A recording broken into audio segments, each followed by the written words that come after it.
शिरो मे पातु मार्ताण्डो कपालं रोहिणीपतिः मुखमङ्गारकः पातु कण्ठश्च शशिनन्दनः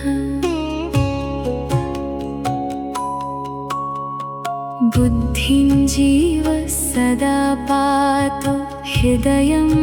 भृगुनन्दनः जठरं च शनिः पातु जिह्वां मेदितिनन्दनः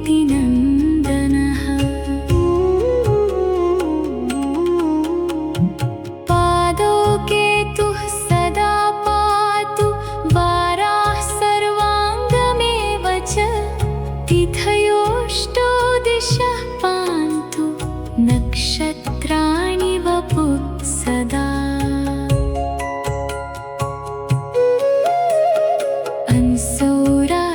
सदा पातु योगाश्च स्थैर्यमेव च गुह्यं लिङ्गं सदा पान्तु सर्वे ग्रहा शुभप्रदा अणिमादीनि सर्वाणि लभते यः पठेद् ध्रुवम् एतां रक्षां पठेद्यस्तु भक्त्या स प्रयतः सुधीः सचिरायु सुखी पुत्री रणे च विजयी भवेत् अपुत्रो लभते पुत्रं धनार्थी धनमाप्नुयात्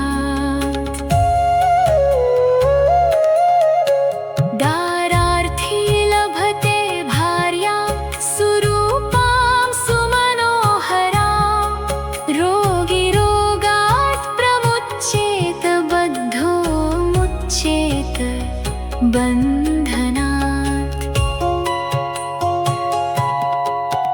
जले स्थले चान्तरिक्षे कारागारे विशेषतः यः करे धारये नित्यं भयं तस्य न विद्यते ब्रह्महत्या सुरापानं स्तेयं गुर्वङ्गनागमः सर्वपापै प्रमुच्येत कवचस्य च धारणा नारीवामभुजे धृत्वा सुखैश्वर्यसमन्विता काकवन्ध्या जन्मवन्ध्या भृतवत्सा च या भवेत् बह्वपत्या जीववत्सा कवचस्य प्रसादतः शिरो मे पातु मार्ताण्डो कपालं रोहिणीपतिः मुखमङ्गारकः पातु कण्ठश्च शशिनन्दनः बुद्धिं जीवः सदा पातु हृदयं भृगुनन्दनः जठरं च शनिः पातु जिह्वां मेदितिनन्दनः पादौ केतुः सदा पातु वाराः सर्वाङ्गमेव च तिथयोऽष्टौ दिशः पान्तु नक्षत्राणि वपुः सदा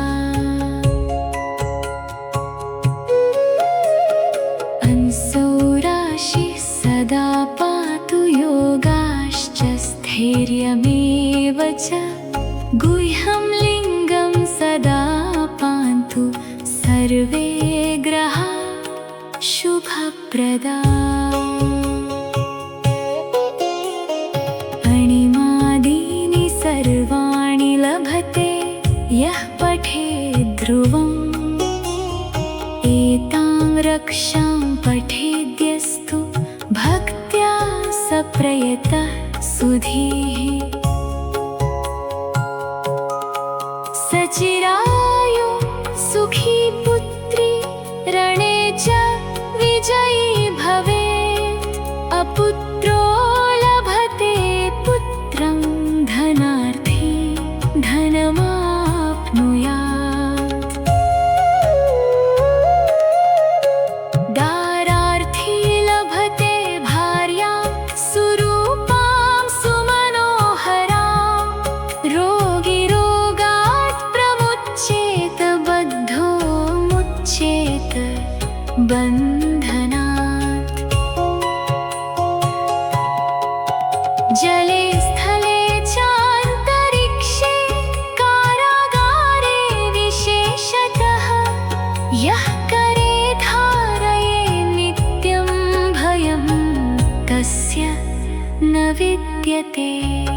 ब्रह्महत्या सुरापानं स्तेयं गुर्वङ्गनागमः सर्वपापै प्रमुच्येत कवचस्य च धारणा नारीवामभुजे धृत्वा सुखैश्वर्यसमन्विता काकवन्ध्या जन्मवन्ध्या भृतवत्सा च या भवे बह्वपत्या जीववत्सा कवचस्य प्रसादतः शिरो मे पातु मार्ताण्डो कपालं रोहिणीपतिः मुखमङ्गारकः पातु कण्ठश्च शशिनन्दनः बुद्धिं जीवः सदा पातु हृदयं भृगुनन्दनः जठरं च शनिः पातु जिह्वां मेदिति नन्दनः पादौ केतुः सदा पातु वाराः सर्वाङ्गमेव च तिथयोष्टौ दिशः पान्तु नक्षत्राणि वपुः सदा अंसौ राशिः सदा पातु योगाश्च स्थैर्यमेव च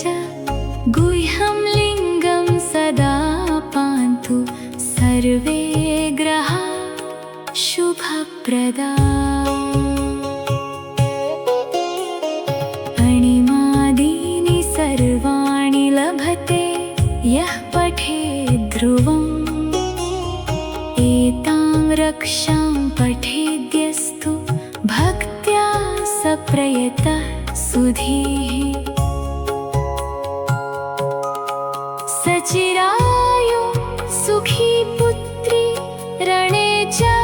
विजयी भवेत् अपुत्रो लभते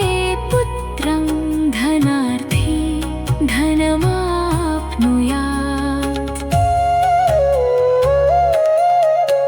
दारार्थी लभते भार्यां सुरूपां सुमनोहरां रोगी रोगात् प्रमुच्येत बद्धो मुच्येत बन्धनात् जले स्थले चान्तरिक्षे कारागारे विशेषतः यः करे धारये नित्यं भयं कस्य न विद्यते ब्रह्महत्या सुरापानं स्तेयं गुर्वङ्गनागमः सर्वपापै प्रमुच्येत कवचस्य च धारणा नारीवामभुजे धृत्वा सुखैश्वर्यसमन्विता काकवन्ध्या जन्मवन्ध्या भृतवत्सा च या भवे बह्वपत्या जीववत्सा कवचस्य प्रसादतः शिरो मे पातु मार्ताण्डो कपालं रोहिणीपतिः मुखमङ्गारकः पातु कण्ठश्च शशिनन्दनः बुद्धिं जीवः सदा पातु हृदयं भृगुनन्दनः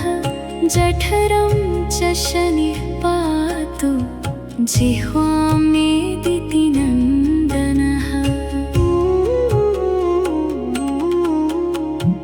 पादौ केतुः सदा पातु वाराः सर्वाङ्गमेव च तिथयोष्टौ दिशः पान्तु नक्षत्राणि वपुः सदा।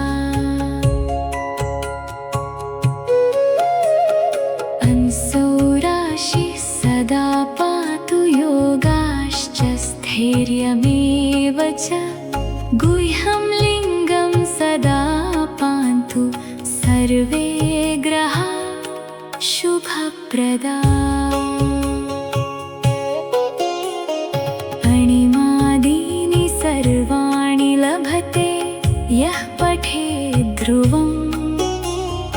एतां रक्षां पठेद्यस्तु भक्त्या स प्रयतः सुधीः सचिरायु सुखी पुत्री रणे च विजयी भवेत् अपुत्रो लभते पुत्रं धनार्थी धनमाप्नुयात्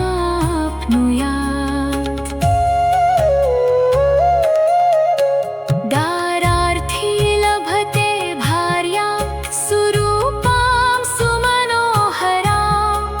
रोगी रोगात् प्रमुच्येत बद्धो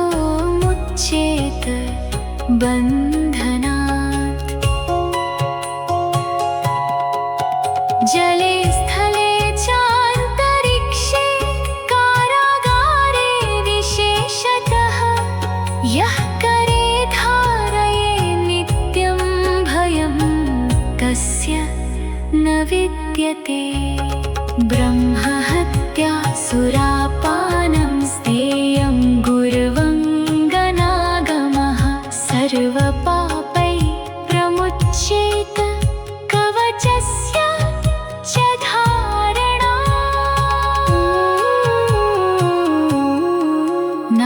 नारीवामभुजे धृत्वा सुखैश्वर्यसमन्विता काकवन्ध्या जन्मवन्ध्या भृतवत्सा जया भवेत् बह्वपत्या जीववत्सा कवचस्य प्रसादतः शिरो मे पातु मार्ताण्डो कपालं रोहिणीपतिः मुखमङ्गारकः पातु कण्ठश्च शशिनन्दनः बुद्धिं जीव सदा पातु हृदयं भृगुनन्दनः जठरं च शनिः पातु जिह्वां मेदिति नन्दनः पादौ केतुः सदा पातु वाराः सर्वाङ्गमेव च तिथयोष्टौ दिशः पान्तु नक्षत्राणि वपुः सदा अंसौ राशिः सदा पातु योगाश्च स्थैर्यमेव च गुह्यं लिङ्गं सदा पान्तु सर्वे ग्रहा शुभप्रदा अणिमादीनि सर्वाणि लभते यः पठेद् ध्रुवम् एतां रक्षां पठेद्यस्तु भक्त्या स प्रयतः सुधीः सचिरायु सुखी पुत्री रणे च विजयी भवेत् अपुत्रो लभते पुत्रं धनार्थी धनमाप्नुयात्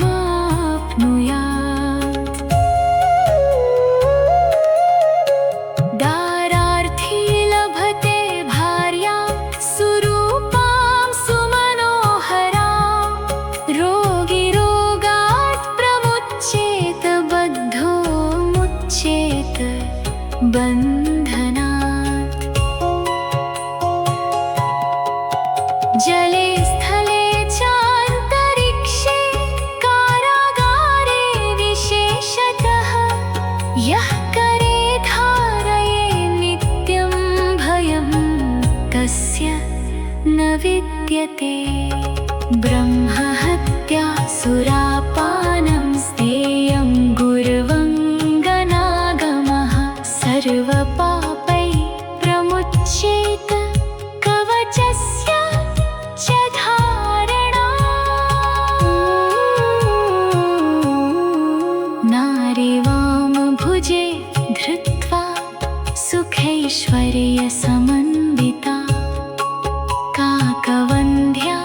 जन्मवन्ध्या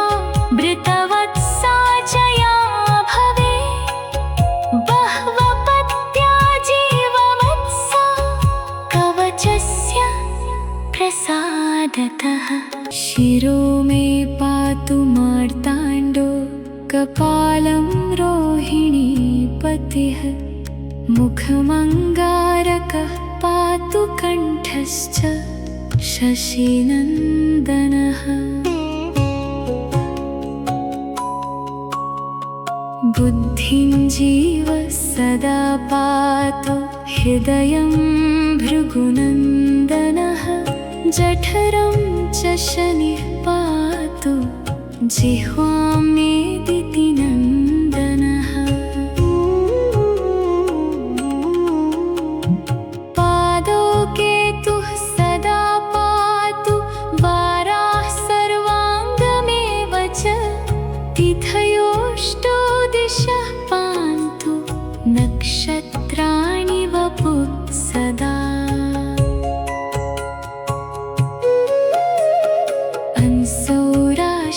सदा पातु योगाश्च स्थैर्यमेव च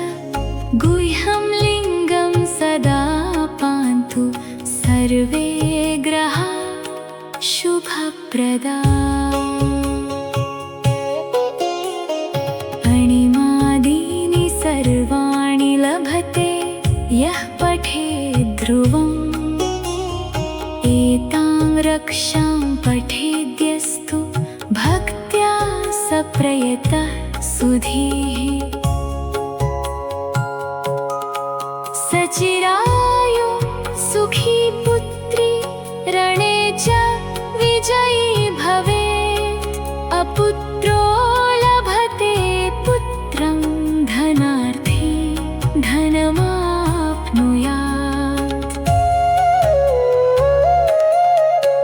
दारार्थी लभते भार्यां सुरूपां सुमनोहरां रोगी रोगात् प्रमुच्येत बद्धो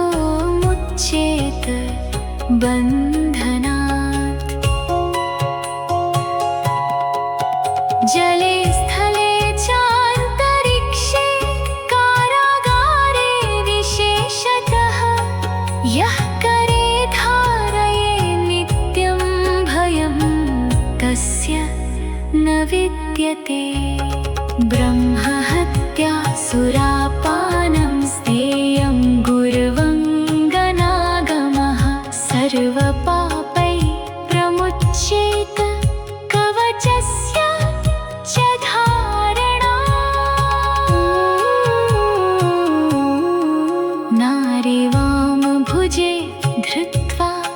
सुखैश्वर्यसमन्विता काकवन्ध्या जन्मवन्ध्या भृतवत्सा च या भवे बह्वपत्या जीववत्सा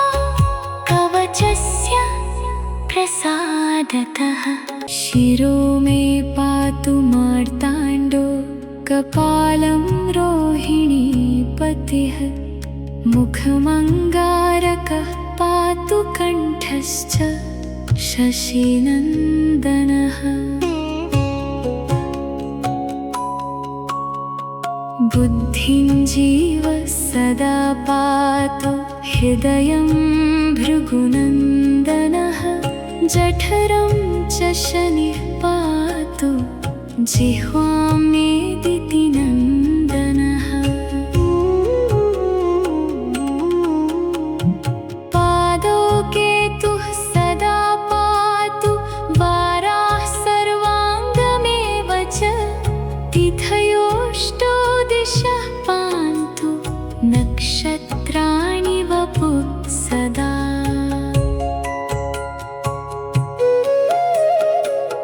अंसौराशिः सदा पातु योगाश्च स्थैर्यमेव च गुह्यं लिङ्गं सदा पान्तु सर्वे ग्रहा शुभप्रदा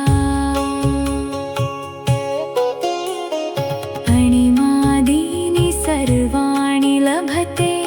यः पठेत् ध्रुवम् एतां रक्षां पठेद्यस्तु भक्त्या स प्रयतः सुधीः सचिरायु सुखी पुत्री रणे च विजयी भवेत् अपुत्रो लभते पुत्रं धनार्थी धनमाप्नुयात् दारार्थी लभते भार्यां सुरूपां सुमनोहरां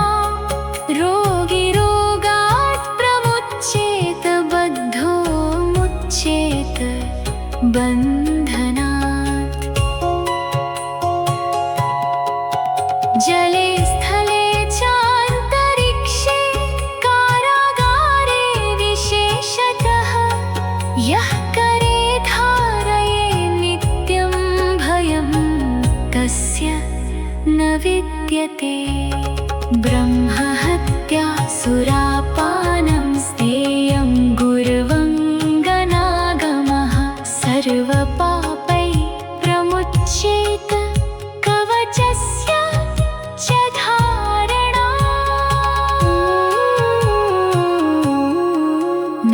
नारीवामभुजे धृत्वा सुखैश्वर्यसमन्विता काकवन्ध्या जन्मवन्ध्या भृतवत्सा च या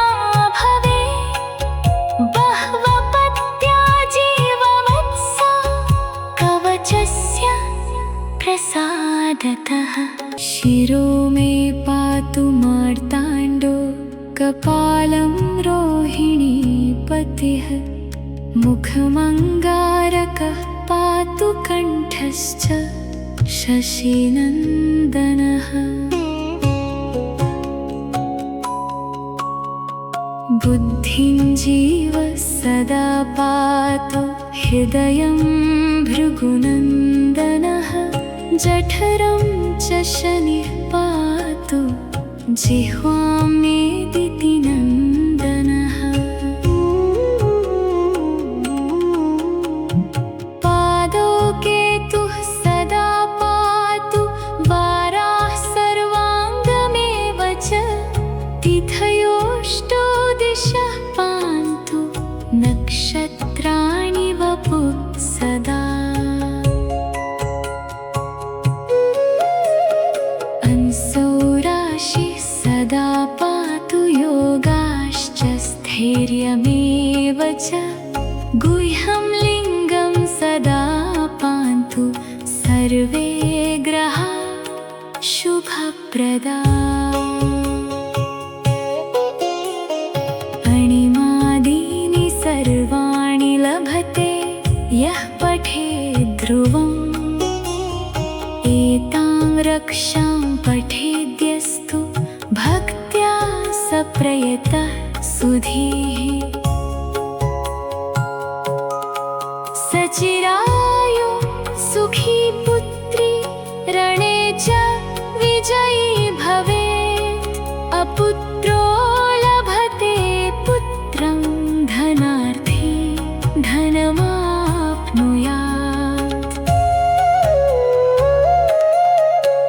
दारार्थी लभते भार्यां सुरूपां सुमनोहरां रोगी रोगात् प्रमुच्येत बद्धो मुच्येत बन्धनात् जले स्थले चान्तरिक्षे कारागारे विशेषतः यः करे धारये नित्यं भयं कस्य न विद्यते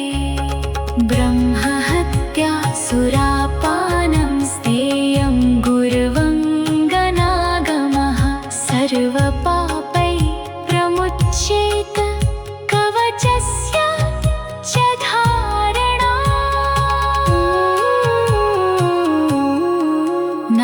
नारीवामभुजे धृत्वा सुखैश्वर्यसमन्विता काकवन्ध्या जन्मवन्ध्या भृतवत्सा च या भवे बह्वपत्या जीववत्सा कवचस्य प्रसादतः शिरो मे पातु मार्ताण्डो कपालं रोहिणीपतिः मुखमङ्गारकः पातु कण्ठश्च शशिनन्दनः बुद्धिं जीवः सदा पातु हृदयं भृगुनन्दनः जठरं च शनिः पातु जिह्वां मेदिति नन्दनः पादौ केतुः सदा पातु वाराः सर्वाङ्गमेव च तिथयोऽष्टौ दिशः पान्तु नक्षत्राणि वपुः सदा अंसौ राशिः सदा पातु योगाश्च स्थैर्यमेव च गुह्यं लिङ्गं सदा पान्तु सर्वे ग्रहा शुभप्रदा अणिमादीनि सर्वाणि लभते यः पठेद् ध्रुवम्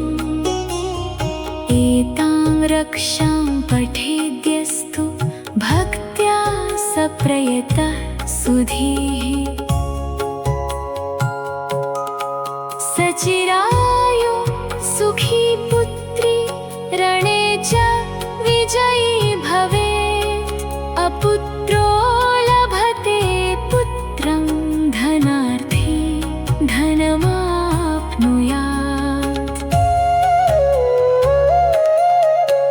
दारार्थी लभते भार्यां सुरूपां सुमनोहरां रोगी रोगात् प्रमुच्येत बद्धो मुच्येत बन्धनात् जले स्थले चान्तरिक्षे कारागारे विशेषतः यः करे धारये नित्यं भयं कस्य न विद्यते ब्रह्महत्या सुरापानं स्तेयं गुर्वङ्गनागमः सर्वपापै प्रमुच्येत कवचस्य च धारणा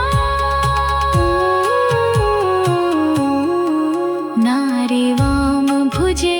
धृत्वा सुखैश्वर्यसमन्विता काकवन्ध्या जन्मवन्ध्या भृतवत्सा च या भवे बह्वपत्या जीववत्सा कवचस्य प्रसादतः शिरो मे पातु मार्ताण्डो कपालं रोहिणीपतिः मुखमङ्गारकः पातु कण्ठश्च शशिनन्दनः बुद्धिं जीवः सदा पातु हृदयं भृगुनन्दनः जठरं च शनिः पातु जिह्वां मेदिति नन्दनः पादौ केतुः सदा पातु वाराः सर्वाङ्गमेव च तिथयोऽष्टौ दिशः पान्तु नक्षत्राणि वपुः सदा अंसौ राशिः सदा पातु योगाश्च स्थैर्यमेव च गुह्यं लिङ्गं सदा पान्तु सर्वे ग्रहा शुभप्रदा अणिमादीनि सर्वाणि लभते यः पठेत् ध्रुवम् एतां रक्षां पठेद्यस्तु भक्त्या स प्रयतः सुधीः सचिरायु सुखी पुत्री रणे च विजयी भवेत् अपुत्रो लभते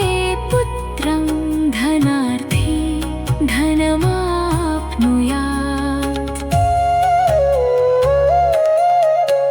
दारार्थी लभते भार्यां सुरूपां सुमनोहरां रोगी रोगात् प्रमुच्येत बद्धो मुच्येत बन्धनात् जले स्थले चान्तरिक्षे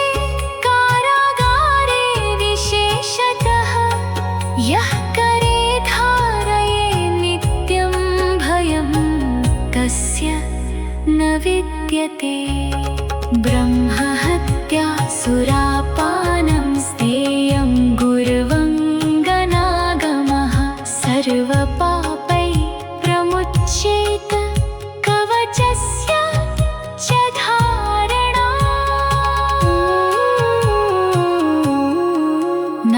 नारीवामभुजे धृत्वा सुखैश्वर्यसमन्विता काकवन्ध्या जन्मवन्ध्या भृतवत्सा जया भवेत् बह्वपत्या जीववत्सा कवचस्य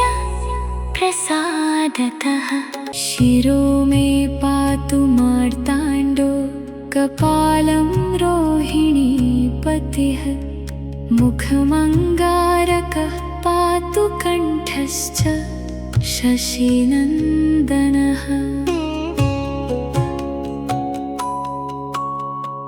बुद्धिं जीव सदा पातु हृदयं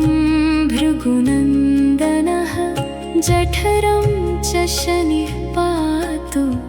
जिह्वां मेदिति नन्दनः पादौ केतुः सदा पातु वाराः सर्वाङ्गमेव च तिथयोष्टौ दिशः पान्तु नक्षत्राणि वपुः सदा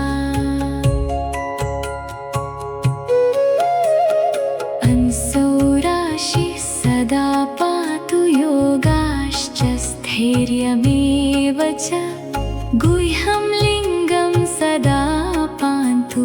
सर्वे ग्रहा शुभप्रदा अणिमादीनि सर्वाणि लभते यः पठेद् ध्रुवम् एतां रक्षां पठेद्यस्तु भक्त्या स प्रयतः सुधीः सचिरायु सुखी पुत्री रणे च विजयी भवेत् अपुत्रो लभते पुत्रं धनार्थी धनमाप्नुयात्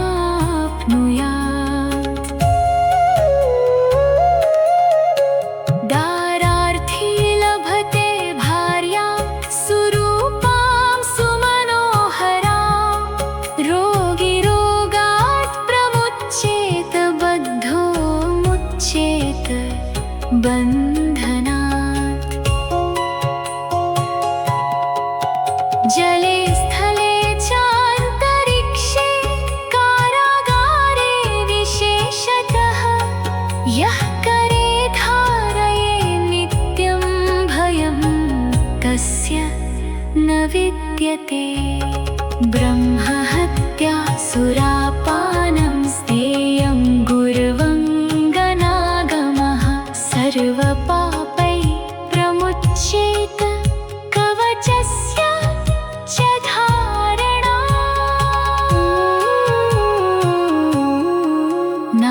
नारीवामभुजे धृत्वा सुखैश्वर्यसमन्विता काकवन्ध्या जन्मवन्ध्या भृतवत्सा जया भवे बह्वपत्या जीववत्सा कवचस्य प्रसादतः शिरो मे पातु मार्ताण्डो कपालं रोहिणीपतिः मुखमङ्गारकः पातु कण्ठश्च शशिनन्दनः बुद्धिं जीव सदा पातु हृदयं भृगुनन्दनः जठरं च शनिः पातु जिह्वां मेदिति नन्दनः पादौ केतुः सदा पातु वाराः सर्वाङ्गमेव च तिथयोष्टौ दिशः पान्तु नक्षत्राणि वपुः सदा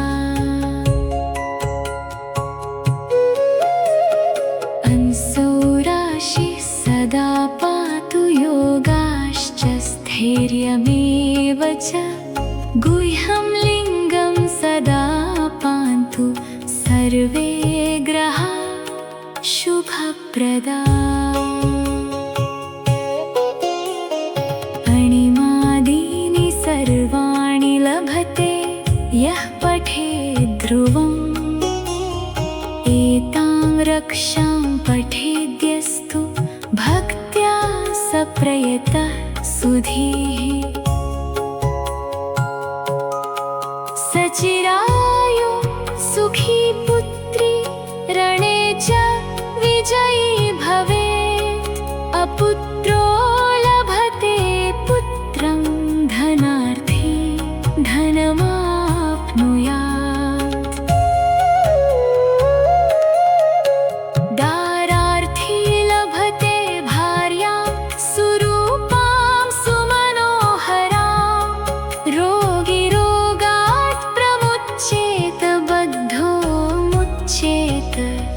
बन्धनात् जले स्थले चान्तरिक्षे कारागारे विशेषतः यः करे धारये नित्यं भयं तस्य न विद्यते ब्रह्महत्या सुरापानं स्तेयं गुर्वङ्गनागमः सर्वपापैः प्रमुच्येत कवचस्य च धारणा नारीवामभुजे धृत्वा सुखैश्वर्यसमन्विता काकवन्ध्या जन्मवन्ध्या भृतवत्सा जया भवे बह्वपत्या जीववत्सा कवचस्य प्रसादतः शिरो मे पातु मार्ताण्डो कपालं रोहिणीपतिः मुखमङ्गारकः पातु कण्ठश्च शशिनन्दनः बुद्धिं जीव सदा पातु हृदयं भृगुनन्दनः जठरं च शनिः पातु जिह्वां मेदिति नन्दनः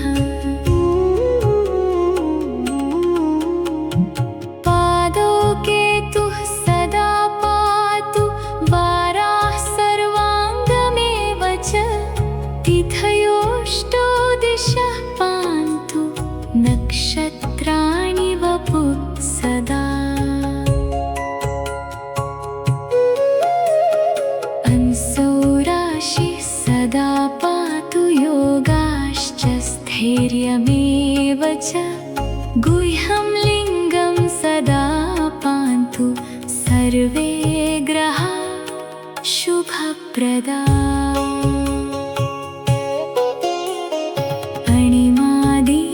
सर्वाणि लभते यः पठेद् ध्रुवम्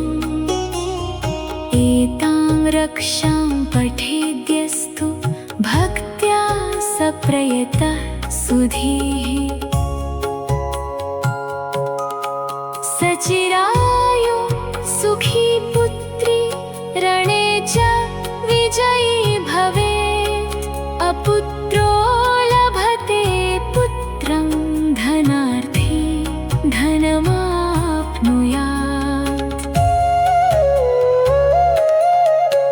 दारार्थी लभते भार्यां सुरूपां सुमनोहरां रोगी रोगात् प्रमुच्येत बद्धो मुच्येत बन्धनात् जले स्थले चान्तरिक्षे कारागारे विशेषतः यः करे धारये नित्यं भयं कस्य न विद्यते ब्रह्महत्या सुरापानं स्तेयं गुर्वङ्गनागमः सर्वपापैः प्रमुच्येत कवचस्य च धारणा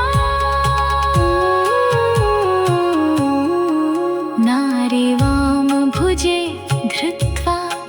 सुखैश्वर्यसमन्विता काकवन्ध्या जन्मवन्ध्या भृतवत्सा च या भवेत् बह्वपत्या जीववत्सा कवचस्य प्रसादतः शिरो मे पातु मार्ताण्डो कपालं रोहिणीपतिः मुखमङ्गारकः पातु कण्ठश्च शशिनन्दनः बुद्धिं जीव सदा पातु हृदयं भृगुनन्दनः जठरं च शनिः पातु जिह्वां मेदिति नन्दनः पादौ केतुः सदा पातु वाराः सर्वाङ्गमेव च तिथयोष्टौ दिशः पान्तु नक्षत्राणि वपुः सदा अंसौ राशिः सदा पातु योगाश्च स्थैर्यमेव च गुह्यं लिङ्गं सदा पान्तु सर्वे ग्रहा शुभप्रदा अणिमादीनि सर्वाणि लभते यः पठेद् ध्रुवम् एतां रक्षां पठेद्यस्तु भक्त्या स प्रयतः सुधीः सचिरायु सुखी पुत्री रणे च विजयी भवेत् अपुत्रो लभते पुत्रं धनार्थी धनमाप्नुयात्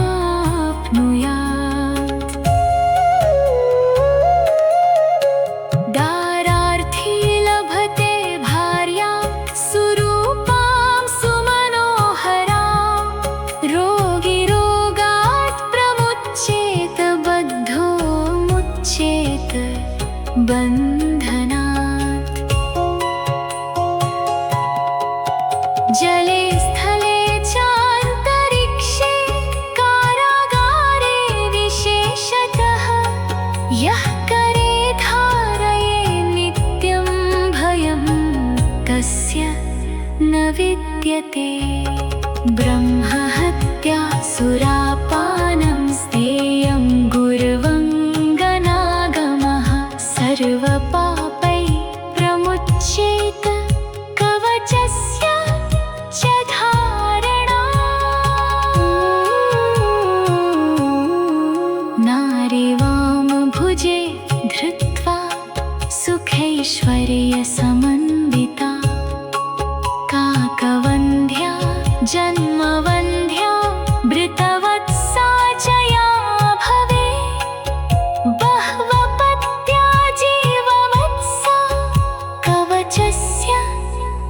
प्रसादतः। शिरो मे पातु मार्ताण्डो कपालं रोहिणीपतिः। मुखमङ्गारकः पातु कण्ठश्च शशिनन्दनः। बुद्धिं जीवः सदा पातु हृदयं भृगुनन्दनः। जठरं च शनिः पातु जिह्वां मेदितिनन्दनः।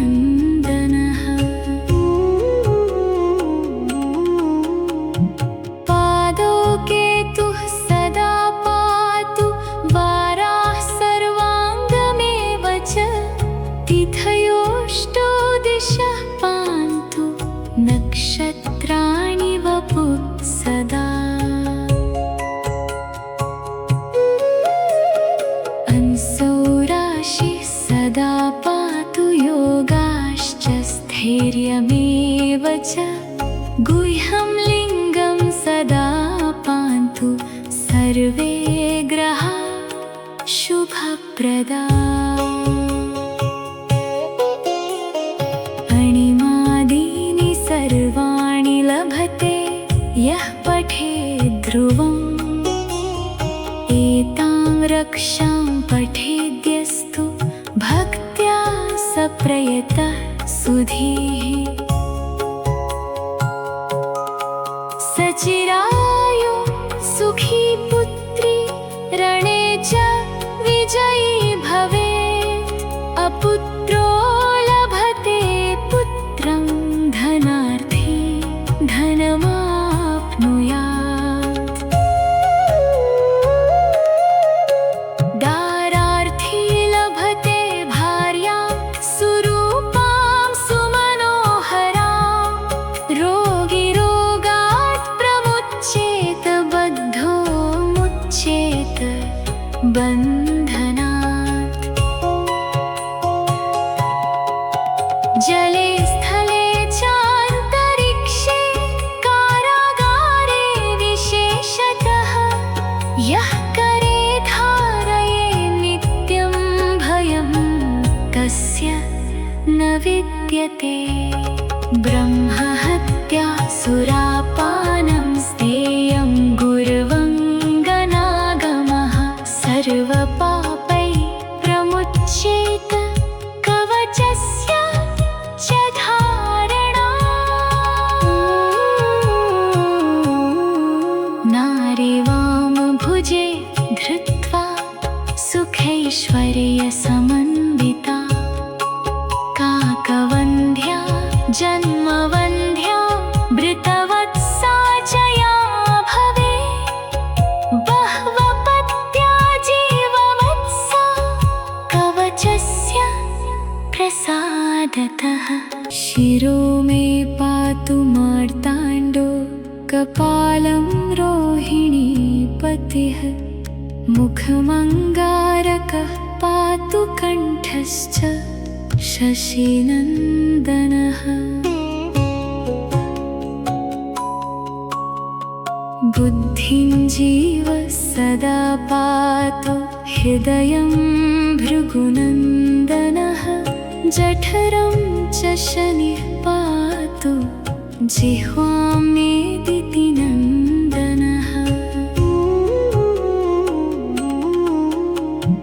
पादौ केतुः सदा पातु वाराः सर्वाङ्गमेव च। तिथयोऽष्टौ दिशः पान्तु नक्षत्राणि वपुः सदा। अंसौ राशिः सदा पातु योगाश्च स्थैर्यमेव च। गुह्यं लिङ्गं सदा पान्तु सर्वे ग्रहा शुभप्रदा। अणिमादीनि सर्वाणि लभते यः पठेद् ध्रुवम्। एतां रक्षां पठेद्यस्तु भक्त्या स प्रयतः सुधीः।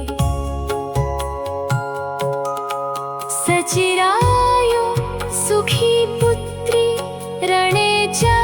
विजयी भवेत् अपुत्रो लभते पुत्रं धनार्थी धनमाप्नुयात्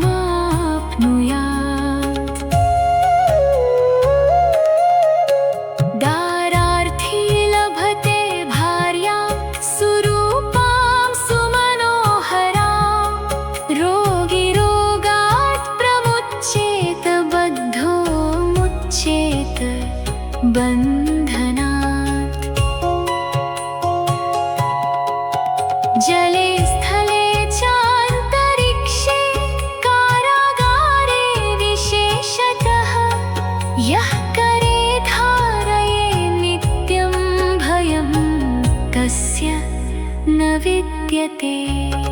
ब्रह्महत्या सुरापानं स्तेयं गुर्वङ्गनागमः सर्वपापै प्रमुच्येत कवचस्य च धारणा नारीवाम भुजे धृत्वा सुखैश्वर्यसमन्विता काकवन्ध्या जन्मवन्ध्या भृतवत्सा जया भवे बह्वपत्या जीववत्सा कवचस्य प्रसादतः शिरो मे पातु मार्ताण्डो कपालं रोहिणीपतिः मुखमङ्गारकः पातु कण्ठश्च शशिनन्दनः बुद्धिं जीव सदा पातु हृदयं भृगुनन्दनः जठरं च शनिः पातु जिह्वां मेदिति नन्दनः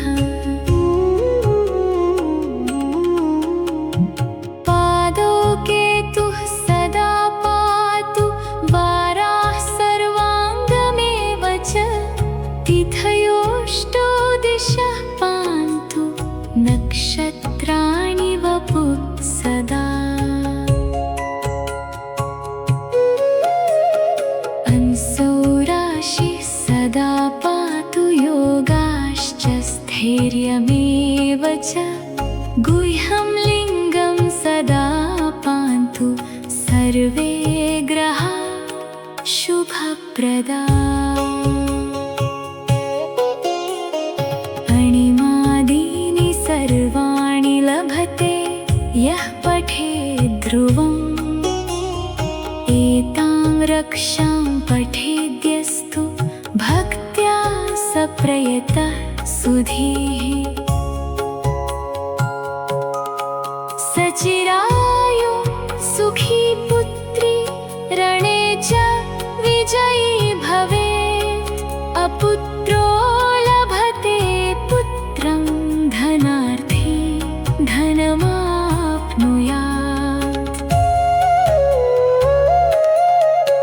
दारार्थी लभते भार्यां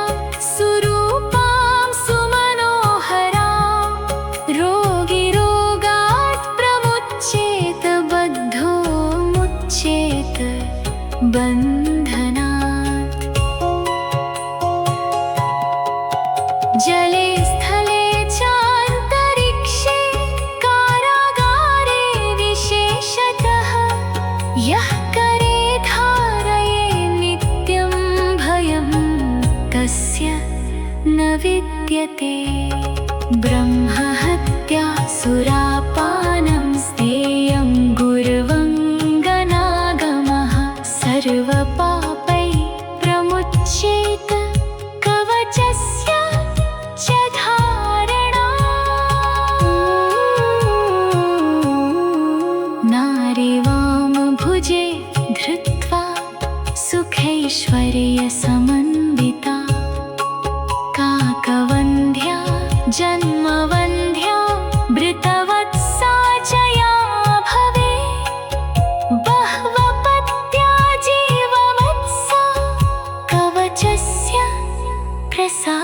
प्रसादतः। शिरो मे पातु मार्ताण्डो कपालं रोहिणीपतिः। मुखमङ्गारकः पातु कण्ठश्च शशिनन्दनः। बुद्धिं जीवः सदा पातु हृदयं भृगुनन्दनः। जठरं च शनिः पातु जिह्वां मेदिति नन्दनः। पादौ केतुः सदा पातु वाराः सर्वाङ्गमेव च। तिथयोऽष्टौ दिशः पान्तु नक्षत्राणि वपुः सदा। अंसौ राशिः सदा पातु योगाश्च स्थैर्यमेव च। गुह्यं लिङ्गं सदा पान्तु सर्वे ग्रहाः शुभप्रदा। अणिमादीनि सर्वाणि लभते यः पठेद् ध्रुवम्। एतां रक्षां पठेद्यस्तु भक्त्या स प्रयतः सुधीः। सचिरायु सुखी पुत्री रणे च विजयी भवेत्। अपुत्रो लभते पुत्रं धनार्थी धनमाप्नुयात्।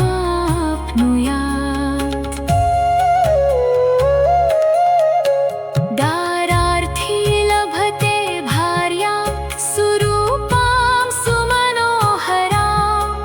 रोगी रोगात् प्रमुच्येत बद्धो मुच्येत बन्धनात्। जले स्थले चान्तरिक्षे कारागारे विशेषतः। यः करे धारये नित्यं भयं तस्य न विद्यते। ब्रह्महत्या सुरापानं स्तेयं गुर्वङ्गनागमः। सर्वपापैः प्रमुच्येत कवचस्य च धारणा। नारीवामभुजे धृत्वा सुखैश्वर्यसमन्विता। काकवन्ध्या जन्मवन्ध्या भृतवत्सा च या भवेत्। बह्वपत्या जीववत्सा कवचस्य प्रसादतः।